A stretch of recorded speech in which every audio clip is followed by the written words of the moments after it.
Saturday afternoon. We are here in the suite that we're in right now for the WAC Hoops Digest post-game show. Championship Saturday. California Baptist just won the WAC regular season or the WAC tournament championship.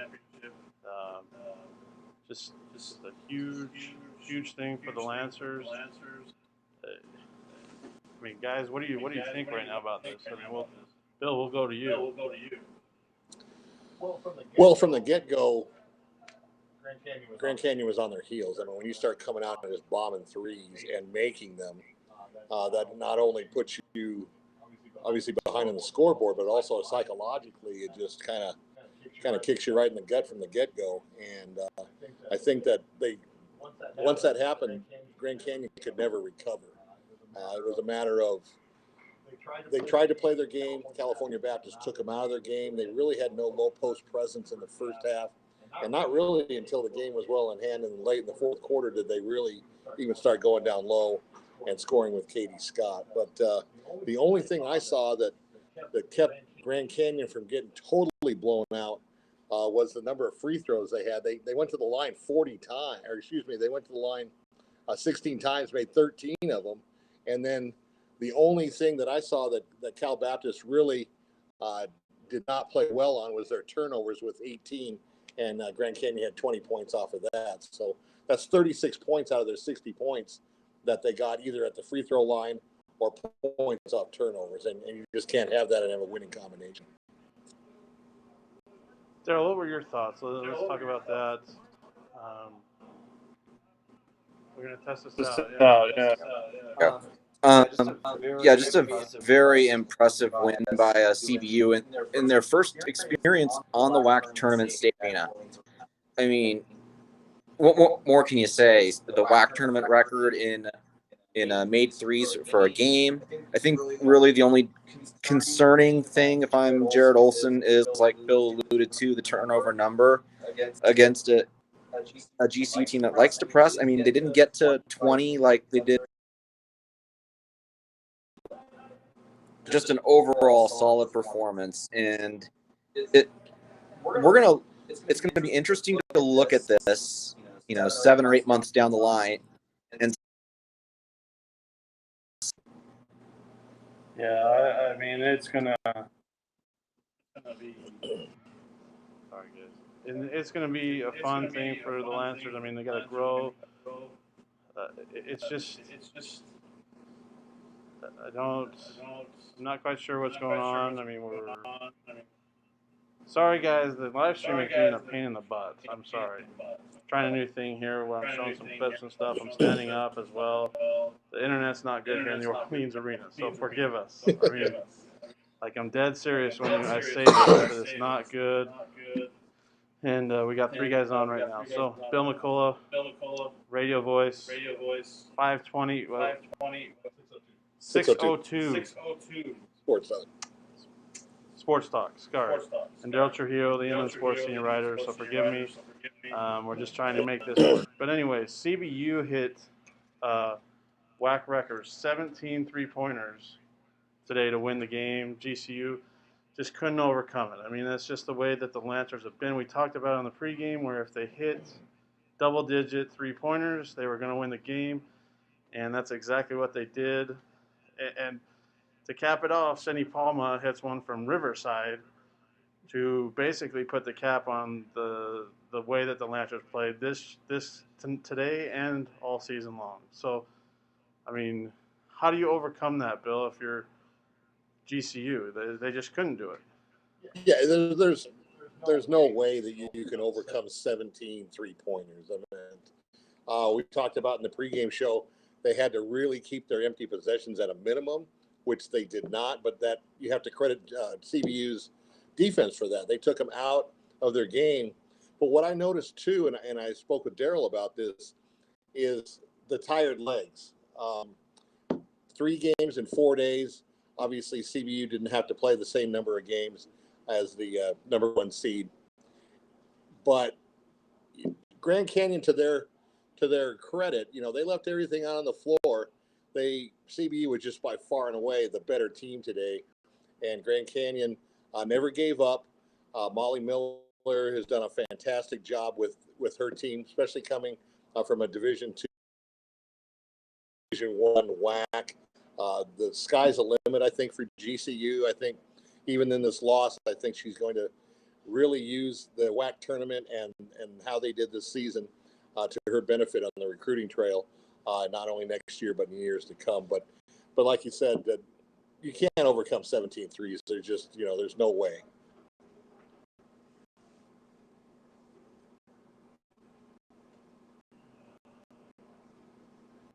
Daryl, what are your thoughts on that too?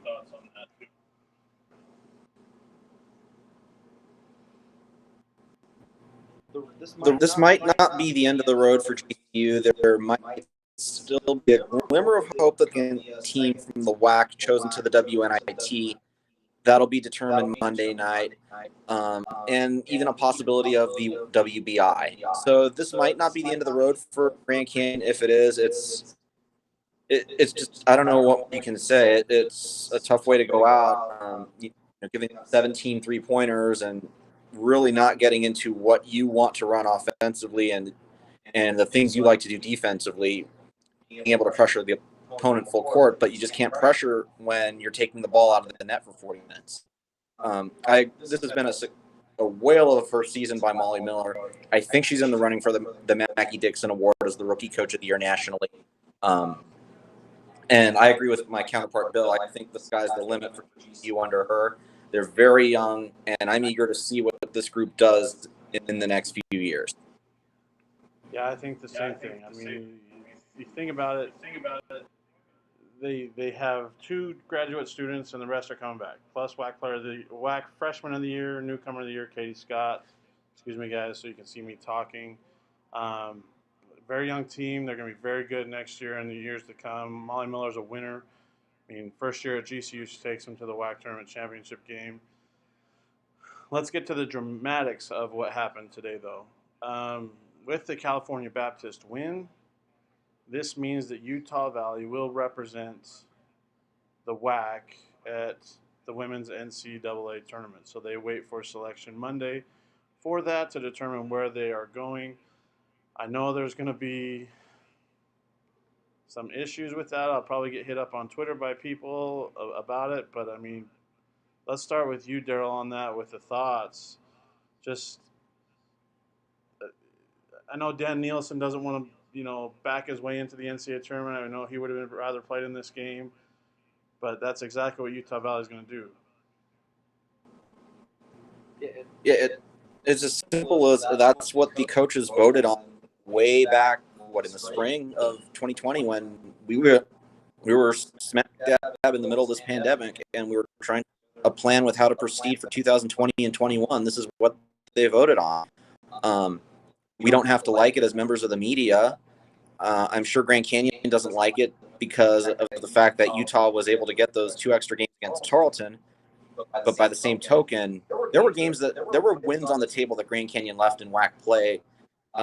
First and foremost, I think about the overtime loss at home against New Mexico State. I think about the overtime game in Riverside that Grand Canyon lost to CBU that on the Friday afternoon of that 2-game set. So there were wins on the table for them. But I just don't like the idea that Chicago State not being able to reschedule a series dictates Utah Valley getting the NCAA tournament bid. I just don't like that fact that a program leaving this conference next year and a program that, let's just face facts, has been historically non-competitive in pretty much everything gets to dictate where a competitive program ends up. And that means that it could be the end of the road for GCU or it may not. But let's just call it what it is.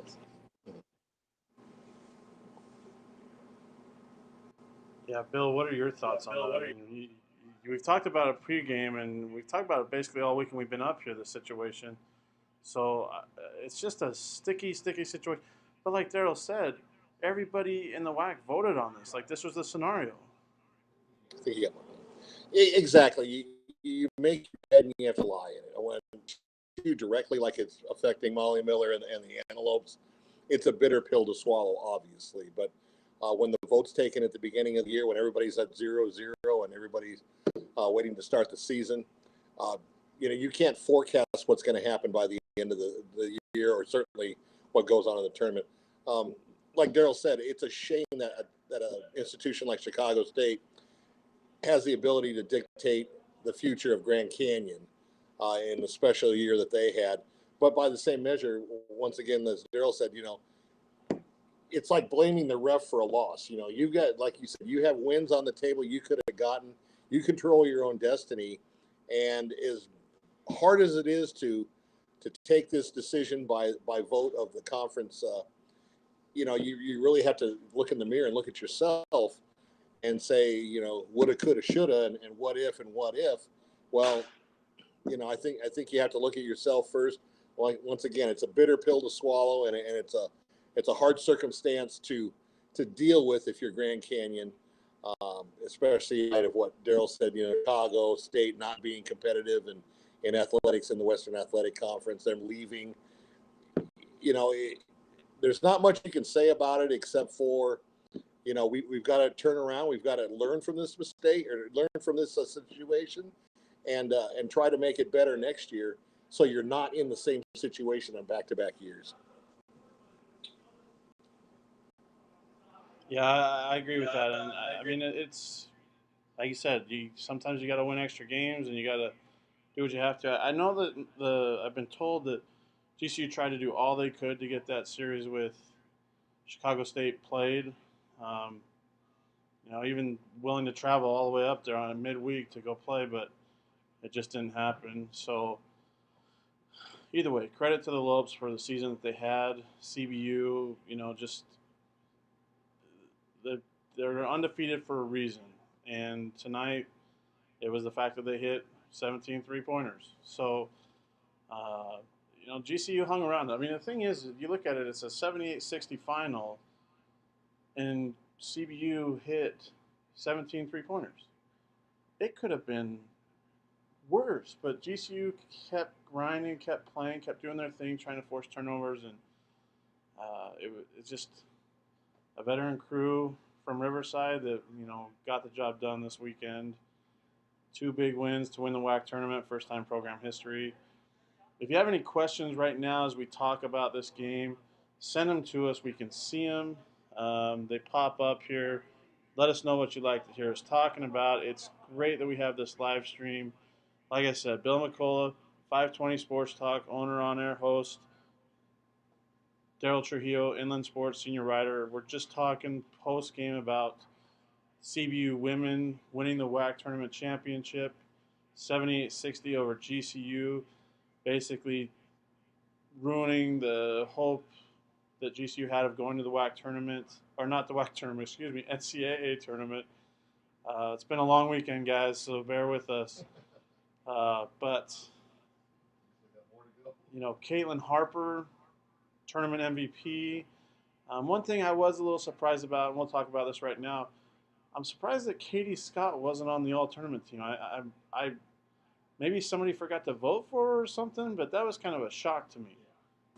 I mean, we saw her. She did in the fourth quarter. Excuse me. We saw her. In the fourth quarter, both these last two games, she was really, really good. So how do you not, put her on the all-tournament team?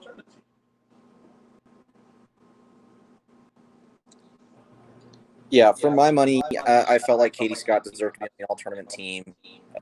Just solid fourth quarter last night against Utah Valley. I think maybe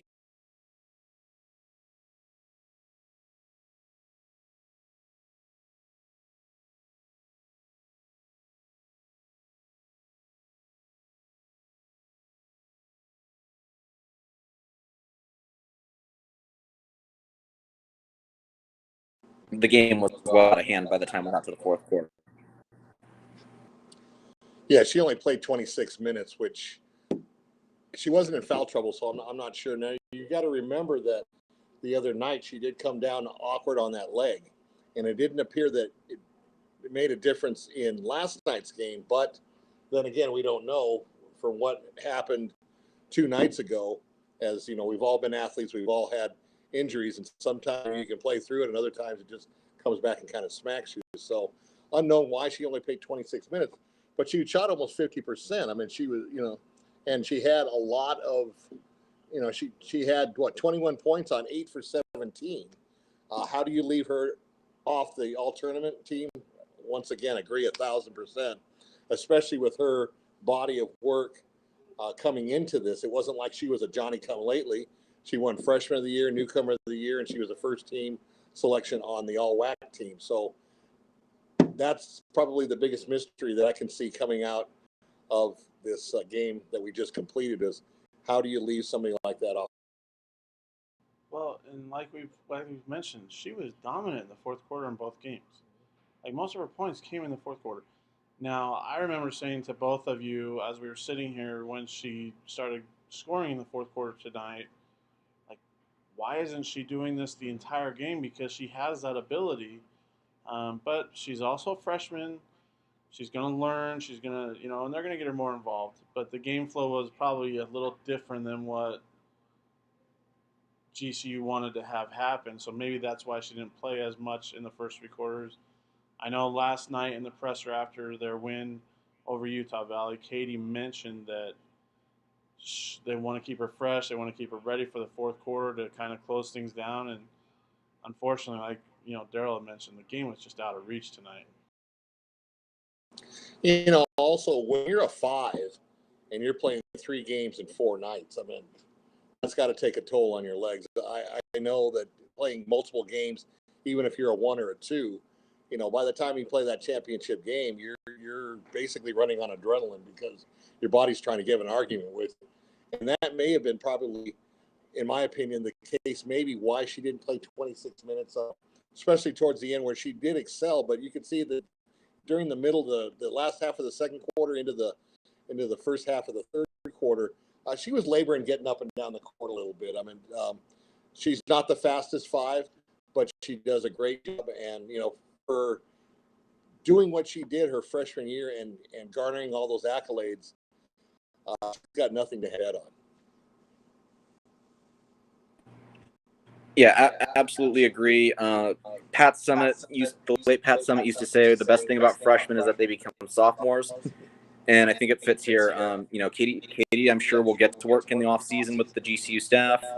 They'll make her better. She'll get better, and so will the rest of that very underclassmen laden roster. And I'm very interested to see how this group comes back in 2022, and to see if they can't make another run at a WAC regular season title and in the tournament.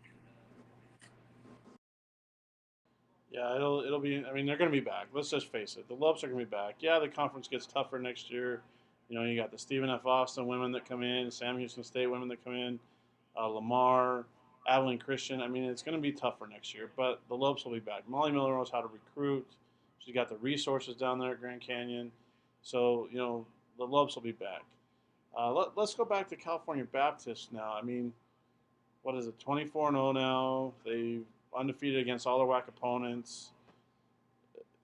Now they gear up for the WNIT, and, we don't know what seed they're going to be, obviously, but if this team shoots like they have all season, they can beat people. I wouldn't be shocked if they shoot like they did tonight, which hitting double-digit three-pointers all season long has kind of been their mantra. And if they do that in a tournament setting, in the WNIT, they can knock people off. I think people would be genuinely shocked at how good they can shoot the basketball. Well, I think also that it's their ball movement. I mean, there's such quick passes that you can't, if you're playing a zone, you can't rotate that fast.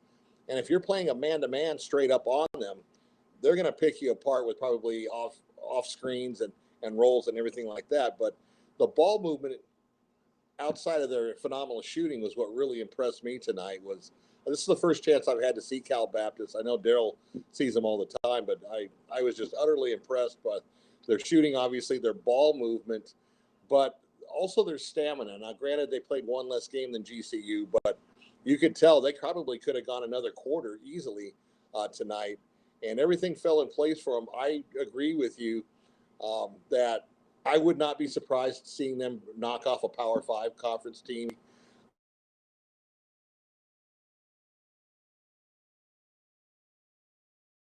Not going to see the speed of their team live. You can't judge that on film, as we all know. So I think that they, not knowing who's going to be in the WNIT, obviously, but I think that they would have a good shot at least making a deep run, in my opinion. I feel like sometimes numbers tell the story, and I feel like that's going to be the case when you look at this Lancer team this year. Sure, there's an eye test component to seeding, and I'm sure that's true in the WNIT as much as it is in the NCAA tournament. But let's look at the numbers. Ane Oleda would be leading the country right now in assists if CBU was on the NCAA leaderboard for statistics. I believe the percentage of field goals assisted, it's high 80s, low 90s, would be in the upper echelon of the country nationally. This is a team that moves the ball very well. Quick reversals. They can beat you on penetration and transition. They do it a number of different ways, and it's a fun brand of basketball to watch. And Bill, I agree. I mean, I would not want to be a P5 coach in the WNIT having to game plan the CBU offense, especially on what would likely end up being a couple of days' notice. I mean, you got literally the selection show would be Monday. That first round game would be Thursday, and that's not a plane trip to one of those 4 cities in Fort Worth, Charlotte, Rockford, Illinois, or Memphis. One last thing about that too is they were supposed to play a Power 5 team in Oregon, nationally ranked Oregon, on February 22nd. You remember that? I mean, they had that regularly scheduled, and they got canceled, unfortunately, because of all the COVID stuff. But you know, that's just the way it goes. Everybody, thanks again for checking in. Bill McCullough, 520 Sports Talk, owner, on-air host. Check him out. Daryl Trujillo, Inland Sports senior writer. We've had a good time this weekend so far. We're going to be talking about the men's in about a half hour or so, maybe before they get all the music going, so we can't hear the background music and stuff. But looking forward to a fun men's game between Grand Canyon and New Mexico State. Third straight time they have met in the WAC tournament championship game. Again, congrats to the California Baptist Lancers, women's WAC regular season and tournament champion, 24-0 overall. Just a great season for the Lancers. Also a great season for GCU women. Second in the WAC tournament. Technically, I'm going to say second in the WAC standings because, you know, had they played those 2 games against Chicago State, they would have been probably the 2 seed because of the net rankings. Anyways, have a good night celebrating Lancer fans, and all of you staying around for the men's game. We will talk to you in a little bit.